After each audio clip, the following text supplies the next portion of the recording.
பார்க்க போகிற ரெசிபி பார்த்திங்கன்னா கேரட் பீன்ஸ் பொரியல். அதுக்கு வந்து நான் வந்து அரை மணி நேரத்துக்கு முன்னாடி கடலைப்பருப்பு எடுத்து ஊற வச்சுருக்கேன். அதை ஃபஸ்ட்டு சேர்த்துக்கலாம்.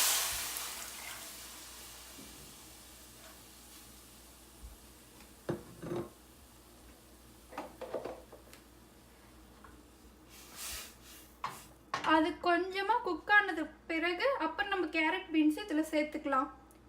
இப்போ ஒரு 5 to 10 மினிட்ஸ் இது நல்லா குக் ஆகட்டும்.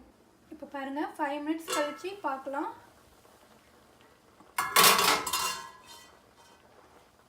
பருப்பு பாதி அளவுக்கு வெந்திருக்கு. இப்போ நம்ம இந்த ஸ்டேஜில் வந்து காயை கட் பண்ணி வச்சுருக்கோம்னா அதை ஆட் பண்ணிக்கோங்க.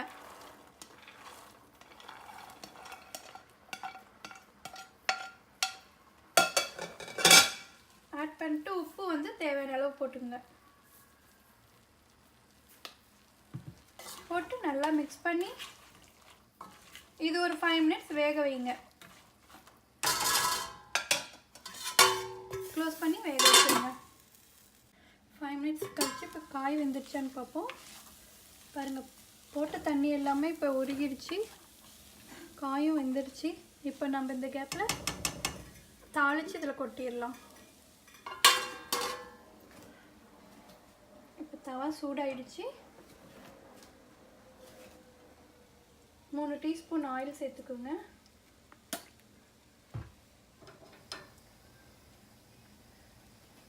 ஆயில் நல்லா பொரிஞ்சதும்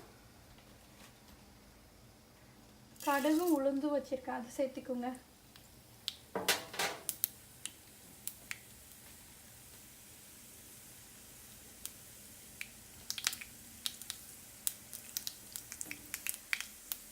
கடுகு பொரிய ஆரம்பிக்குது.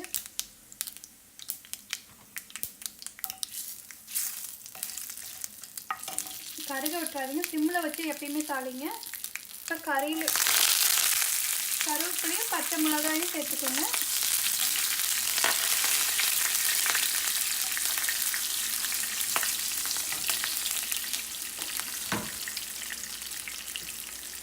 பச்சை மிளகாய் நல்லா வதங்கினதும் பெருங்காயத்தூள் கொஞ்சமாக சேர்த்துக்கோங்க. போதும். இப்போ வெங்காயம் சேர்த்துக்கோங்க. ஒரு வெங்காயம் நான் கட் பண்ணி வச்சுருக்கேன், அதை சேர்த்துக்கோங்க. சேர்த்துட்டு நல்லா மிக்ஸ் பண்ணி விட்டுக்கோங்க. வெங்காயத்துக்கு தேவையான அளவு உப்பு போட்டுக்கோங்க. காயில் ஆல்ரெடி போட்டோம், ஸோ நீங்கள் இதுக்கு தேவையான அளவு மட்டும் உப்பு போட்டுக்கோங்க. இது வதங்கினதும் பொரியல் எடுத்து கொட்டி மிக்ஸ் பண்ணிவிட்டு பொரியல் ரெடி ஆகிடும். இப்போ பாருங்கள், வெங்காயம் நல்லா வதங்கிடுச்சு. இப்போ நம்ம வந்து பொரியலில் சேர்க்க போகிறோம். சேர்த்து நல்லா மிக்ஸ் பண்ணி விட்டுடுங்க. கேரட் பீன்ஸ் பொரியல் இப்படி ட்ரை பண்ணி பாருங்கள். கலரும் பாருங்கள், கேரட் பீன்ஸ் கலர் அப்படியே இருக்குது பாருங்கள்.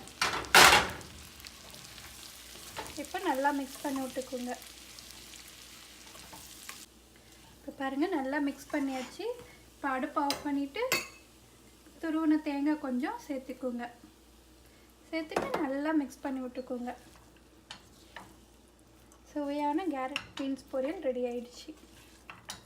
உங்கள் வீட்லேயும் நீங்கள் இதை ட்ரை பண்ணி பார்த்துட்டு எப்படி வந்ததுன்னு சொல்லி உங்கள் கமெண்ட் ஷேர் பண்ணுங்கள்.